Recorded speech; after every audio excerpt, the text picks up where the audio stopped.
I'm Camille from Camille's Primary Ideas, and today I have a primary program singing time review activity, and this is week 2.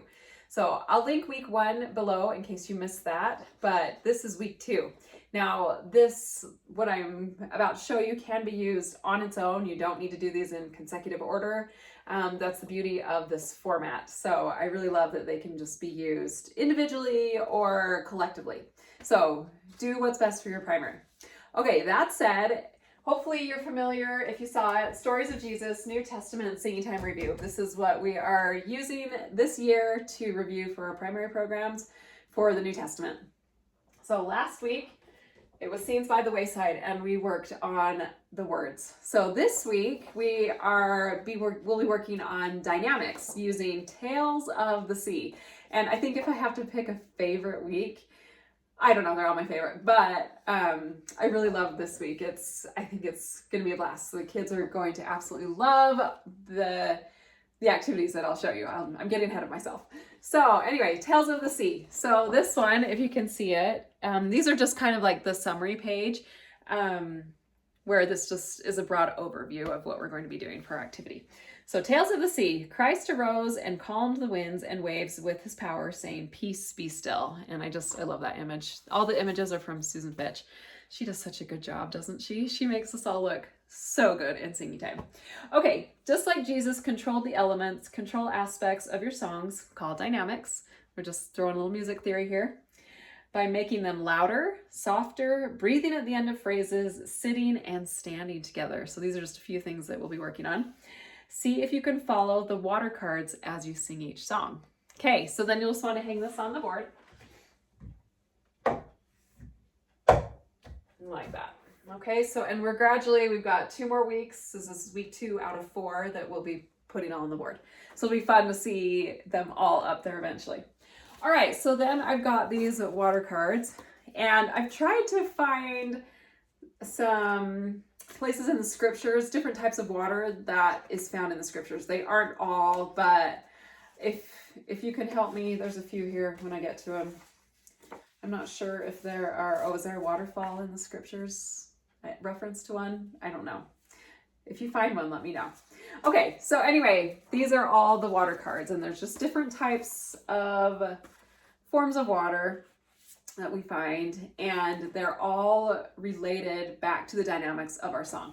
So I'll just go through these, and the first one, you do them out of order, and I would probably do one song for one card. But if you want to do one song for all the cards, that's great too. But if you're preparing for your primary program, you probably want to sing a few different songs during your lesson plan. All right, so waves. The music should ebb and flow like waves, sometimes growing bigger or louder, and sometimes becoming smaller, softer. Okay, so that's what you would be working on with your song, is becoming louder and softer. So dynamics, so you want to crescendo, get really big, and then you want to decrescendo in your volume. That's just what makes the song ebb and flow, makes it beautiful. So as a fun visual, you can pass out a scarf to all the kids. These are optional. All the rhythm instruments and manipulatives, I can never say that word, are all optional. So you can pass out a scarf, and as you're singing your song, you can go big, because this is where we're singing big, and then we're going to go small, or you can go up and down, go up, or you can go back and forth, slowly raise it, and then slowly come down, whatever you like. So it's just pass out some scarves. It's just to provide some optional movement for the kids so they don't get too bored, but you don't need it. Okay, so that's what I recommend with the waves, or some scarves. All right, the next one is Waterfall. Stand up straight and tall like a waterfall as you sing. So this one, we're working on our posture. Now, if you sing, you don't want a round, curved back, because you can't get air. You could even ask the kids, is it easier to breathe if you're standing straight up or slouched, and have them try and do each. And then you also want to demonstrate breathing. Now, when we breathe in, take a breath in, a lot of them will want to shrug their shoulders, so don't. But actually, none of our breath is up here in our shoulders. It's down here in our diaphragm. And so when you're taking in a deep breath, it's not, it's this way. Anyway, we'll get to that in just a second. So with the standing up straight and tall, I recommend using a wand. And again, you don't have to, you can just use your hands. But you have the children, as they're singing, to go from slouch, down low, to tall, tall and straight, to slouched. So just go back and forth. And then at the end of the song, just you can ask the kids, you'll probably get a couple smart alecks, but what was easier way to sing? Was it easier to sing slouched like this? Or was it when you were tall, standing up tall? All right, so that's the whole song. You'll just go from slouch to tall. They need to follow. And if you want, you can pass out a wand to all of the children and they can just follow your lead. And we're gonna slouch. And then we're gonna stand up tall, tall and straight like a waterfall. Okay? All right, next we have rain. I'm trying to skip one. Rain falls separately in drops, sing staccato or choppy to resemble raindrops. I love singing staccato. There's something to be said about it. It really works your muscle, your diaphragm, because you have to stop. Anyway, and then what I also love to do is to have the pianist also play staccato as well. And then if you have time, you can sing the song once staccato and once legato, smooth. So just to compare and contrast the two ways. And then you can even ask which way should this song be sung, because the more reverent songs, you would probably want more legato, and the more fun songs, you could sing more choppy, like give, set the little string, like that one it'd be fun. I mean, it can go either way. So that one's fun. And again, you can do wands with this one as well.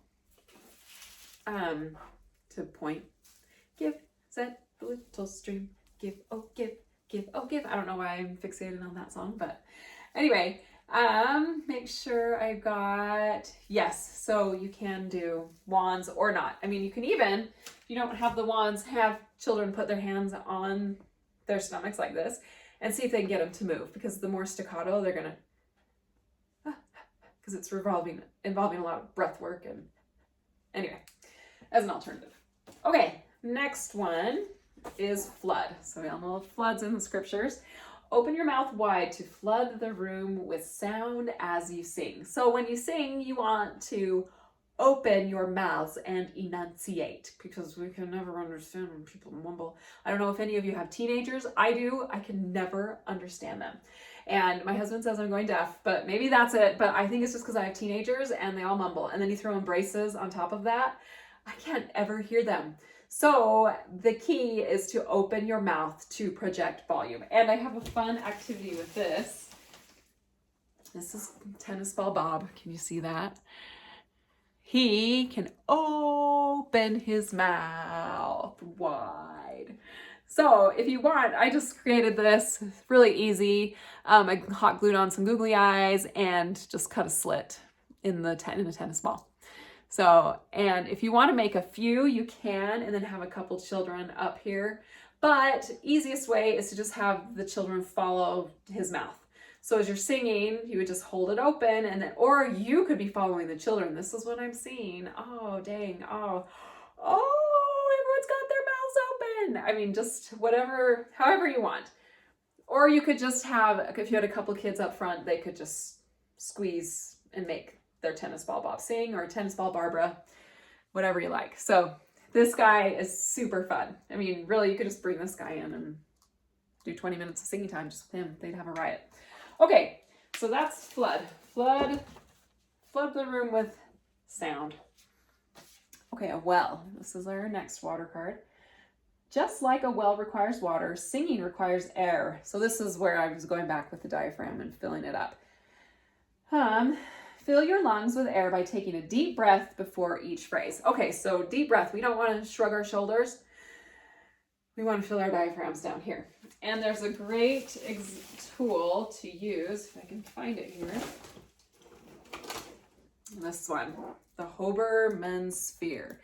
So this is almost like mimicking what our diaphragm should be doing. See how there's not this. We're not, like that is just mimicking this. That didn't do anything. We want to go.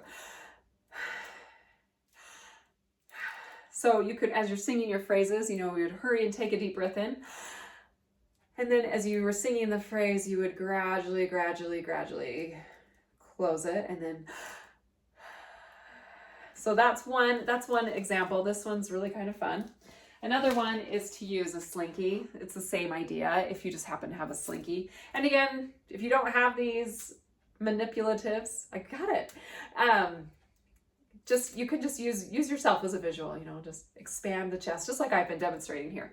But this is another one. So expand, and then we sing and let the air all out. And then we expand, take a deep breath in, and we let it all out. Okay, so that's another one with that. All right, so another card, river. Rivers wind and bend together to create an S shape. So you see my S shape right there. To create an S-shaped riverbed, keep all the S's together as you sing. So this is where we're going to come in, and so if you can pick a song that has some S's, if not, it doesn't matter. They can just make sure all the phrases are ending together. But I thought this would be fun if you could pass everyone out a clothespin, and you're going to just clip the ends of your song. No stray S's. We don't want stray S's. So if you want, or they can just follow you with the clothespin. And if you don't have a clothespin, fingers work great. So this was just something fun for kids to hold. All right, so that's the river. And the sea. Okay, this is another fun one. When there's a ripple in a calm sea, you notice it. Don't make any ripples by standing completely still as you sing. All right, have you ever noticed, maybe you haven't noticed, but notice this next time in general conference, I don't think they ever move. You never see somebody go to swipe their hair or touch their nose. And they've all been trained that they know that the audience's eye will go to any of that movement. What you do notice is if they turn a page, you will notice it in their songbook.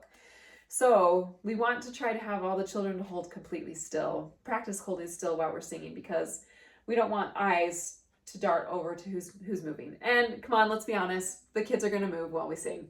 It's okay, but we can aim for perfection, but knowing that it's fine if we don't ever get it.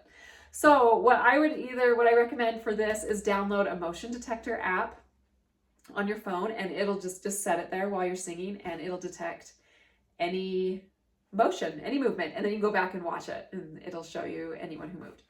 Or if you don't want to do that, that's too much, I would just get a presidency member or a teacher to just be your motion detector. So as you're singing, everyone needs to hold really still, and if they detect any movement, they'll just point to whoever is moving. And it might be fun to, again, compare and contrast, do lots of moving. If you're doing the app, do lots of moving and see what happens, and then the next one would be completely still. So kids always appreciate when you're like, okay, let's be silly and fun, and let's do the opposite of what we want to accomplish here, and then let's do it correctly and see what happens. Okay, and last one, I think, yes. Last one is a spring. Sometimes springs flow and sometimes they stop, just like singing. Follow the music leader by starting, stopping, standing, and sitting together. So we want to start together. So I thought it would be fun to get, if you have a baton or just some stick, it can even be silly, like a wooden spoon. I don't ever lead in singing time with a baton, but this is just a large smoothie straw. So I like to have the children practice standing up, and this is how we stand. Come forward, and then we rise. Oh, we didn't do it together. Try it again. And come forward on the edge of your seat, and then we rise. And then we practice sitting and standing. And then, so while the pianist is playing the introduction of the song, we're getting ready, and up. And then while we're singing, and then we're going to end together. Again, this is kind of like the stray S's, but just a little different. Probably more focus on sitting and standing, but then coming in together, you're leading and stop, and come in and stop. So whatever you want. You could even have a child come up and lead the singing and stopping if you trust them. But so those are all the water cards with all the rhythm instruments, and you can comment on how well the primary performs each activity or how they can improve. Let's see. Yeah, so I think that's everything with this singing time activity. It's mostly just working on these water cards and the various dynamics of the song, and once you're finished, you will be ready for week 3, which is coming next week. So stay tuned. And I hope this helped you in singing time. Let me know how it goes in the comments because I would love to hear.